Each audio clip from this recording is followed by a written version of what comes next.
Hey guys, welcome to the channel. So you might have just installed Deadlock and played your first match and everything is overwhelming.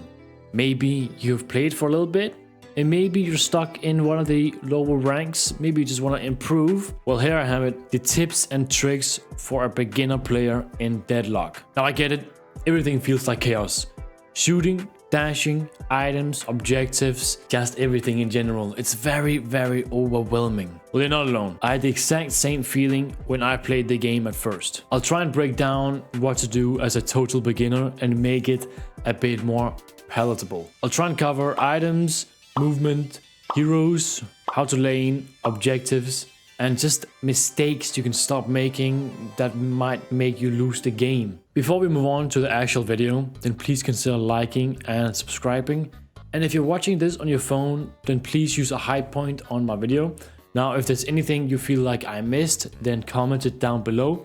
And if you guys enjoy this video, then let me know if I should make a part 2. When you play the game, you start on a lane. In that lane, you have minions you gotta fight. Now there are 3 types of minions. There is the normal minion, which is this guy, just a little fella here. And there is the healing minion. This guy will drop a heal, as you'll see.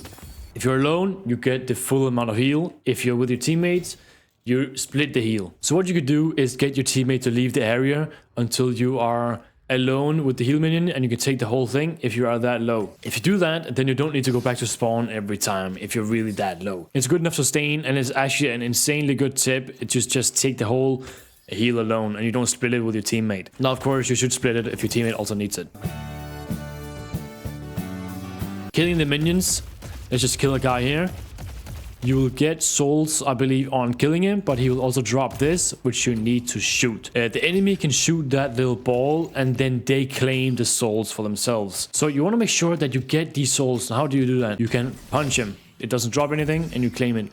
So if they're close enough to you, you punch it, and you get the whole thing. Very good thing for when the lane is pushing up to you and is on you. You just punch him. Now, be careful of getting parried, of course. If the enemy is that good that they'll jump in front and parry. So be careful of that. Never kill a minion when you have 0 ammo left. Then you can't claim, and the enemy will most likely claim the soul. But you need to claim him. That's so important laning stage. Because, of course, souls are one of the most important things in the game. Souls equals items. Now, let's move on to the actual items. You can buy items at a shop like this. But if you find a build for yourself, then damn, this is so overwhelming. But what is all this? What I would recommend doing is playing Street Brawl.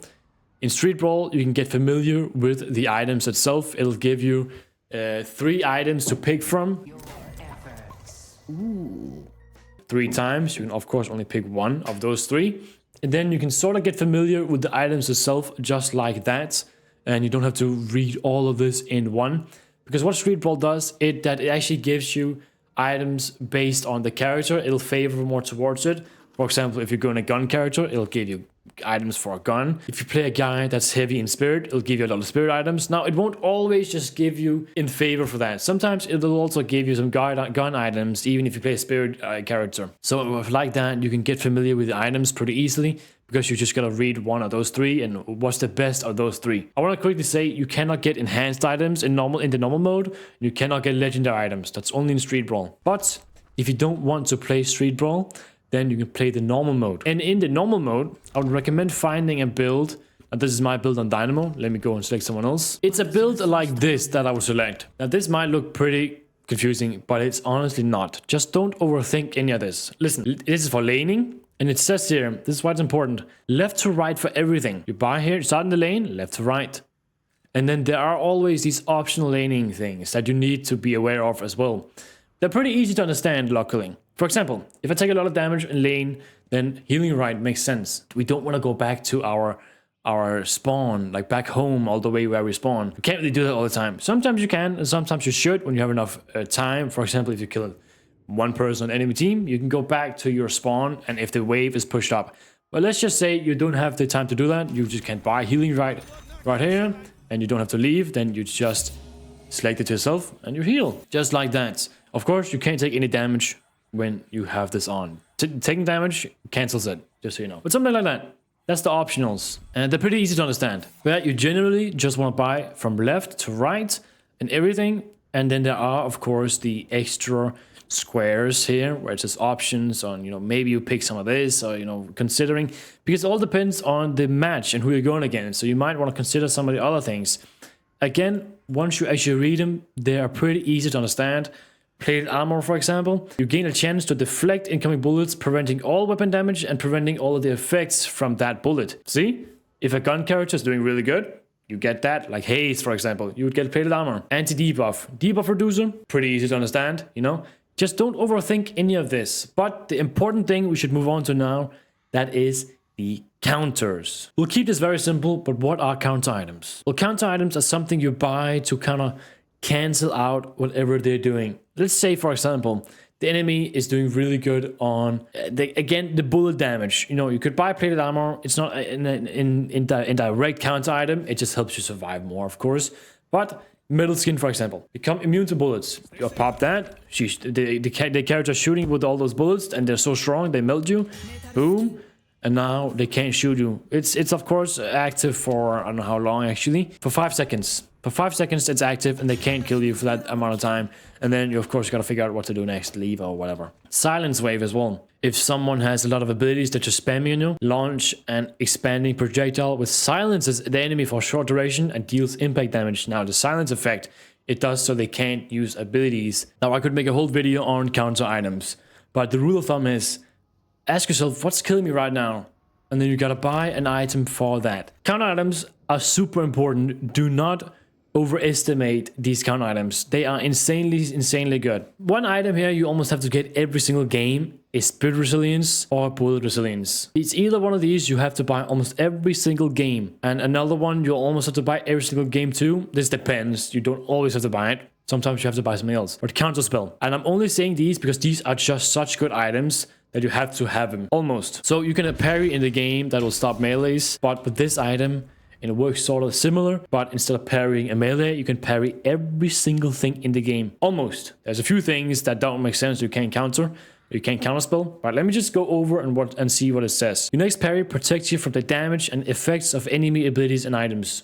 Right. On a successful parry, you heal and gain movement speed and spirit power. So, this is super important. You can counter anything in the game except dormant cast. Don't ask me why, it's weird. I'll try and show you here what it does. So if we take control of this bot, then we activate his ult, take control, boom, wait. That's a bit weird, but you saw that it worked. You didn't see the actual animation, but it did work. I'll try again. So if I activate his ult, I'll go back. You see?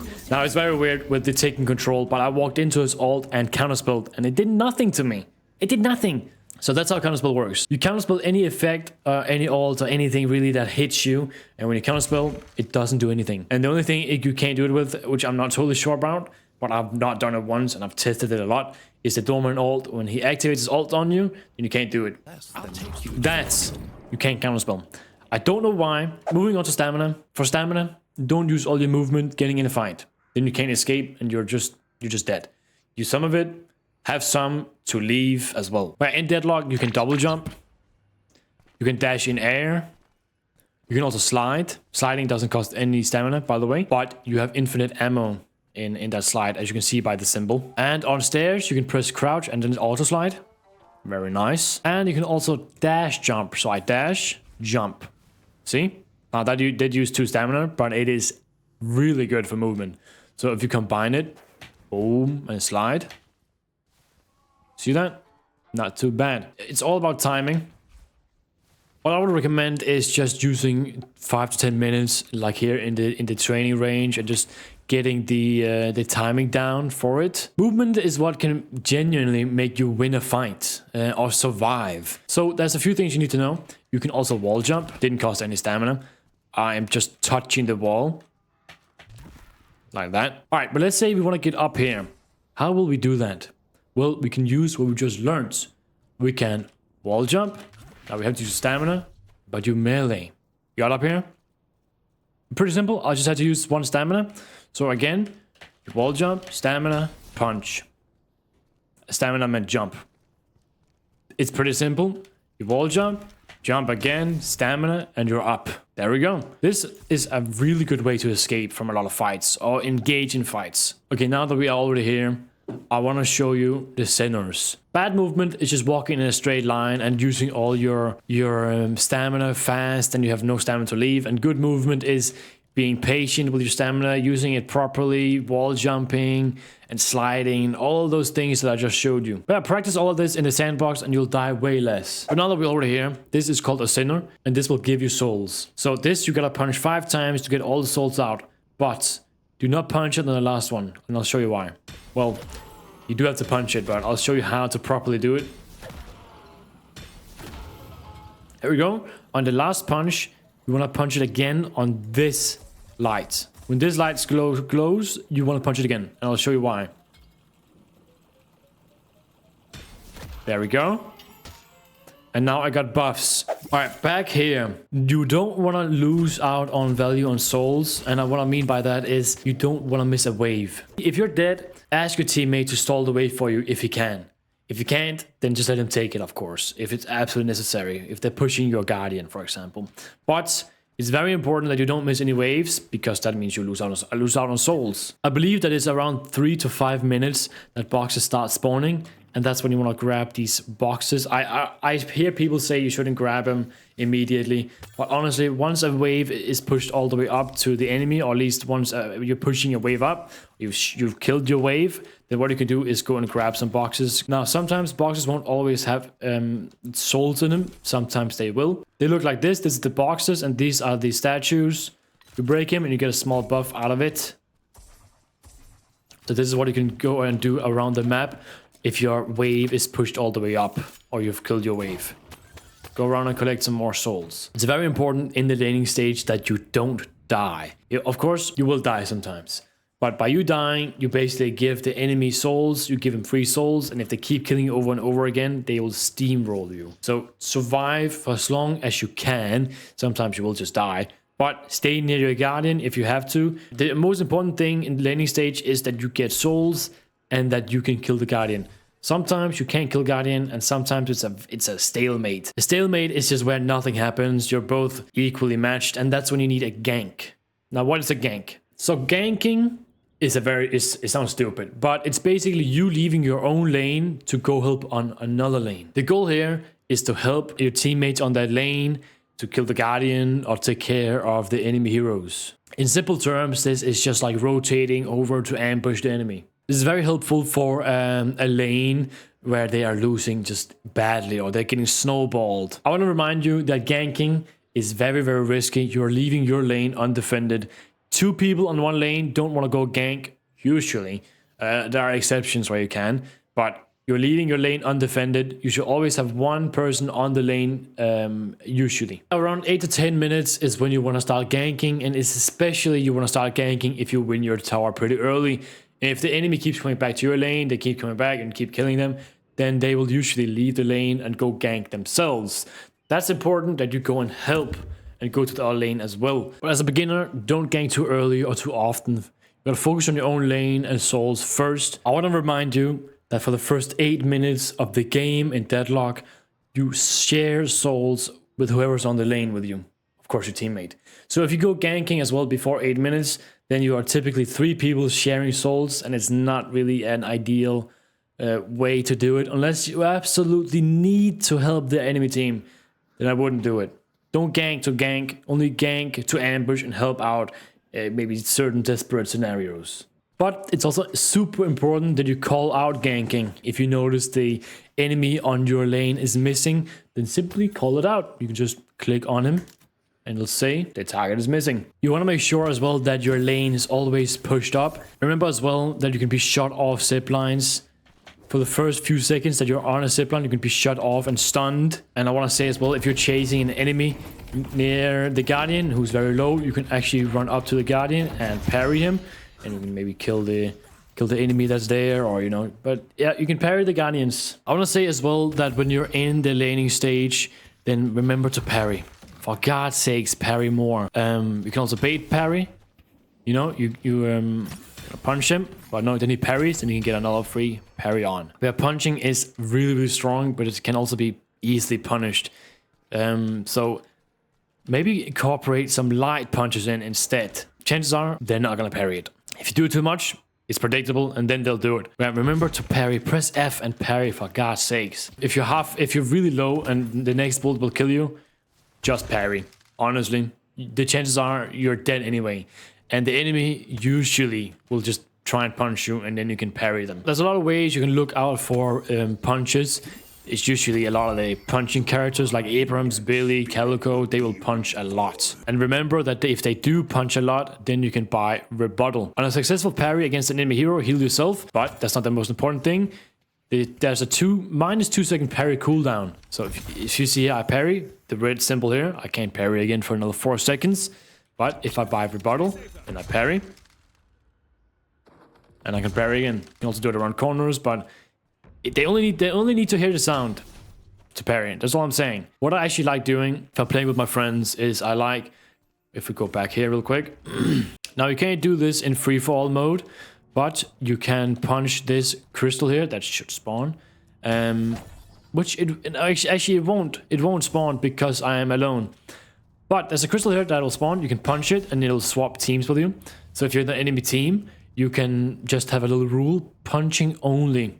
And I know that might sound stupid because punching only, I can just punch. But there's a lot of ways you can parry it, like bait it a little bit. Honestly, this is such a good practice for learning how to parry and properly punch. I'm telling you, you'll improve from it. At a certain point during the match, you will have the whole enemy team killed, or almost all of them. And you gotta consider doing the following. Are you taking a walker or objectives? Are you taking urn? Or are you taking mid-boss? Now, mid-boss is this right here. It's in the middle. At first, it'll be a giant monster. And then when you kill it, it'll spawn this rejuvenator crystal. If you heavy melee it, you'll get a little medallion thingy. And that basically means you have 2 lives. You can die, and you come back almost immediately with full health. And when you have this rejuvenator, you want to push something. You want to, again, you maybe want to take urn. You maybe want to take a walker, take some objectives, lead a fight somewhere, you know, all of these things. You can really push this thing to the fullest. Now, usually you take objectives with it. When you have mid-boss, use it and don't farm. When this is active, you shouldn't farm. You can see up here, it's only active for a certain amount of time. Look, it comes down like we just destroyed it. And if I make myself half health real quick, then whoever punches this first gets full health. Now, I want to say real quick, if the whole enemy team is dead, you can actually do all 3 things at once. Someone can take urn, one person can destroy an objective, and the rest of the team can take the mid-boss. I sadly don't have an urn here, but the soul urn is very unique. Now, you gotta take the soul urn, deliver it to the place where it needs to go. It will show you on the map, and you'll get souls from it. Now, you can drop the soul urn, but if you get punished as well when you're carrying it, then it'll drop automatically. There are 3 things about the soul urn that you need to know. Let's say the enemy team is ahead in souls.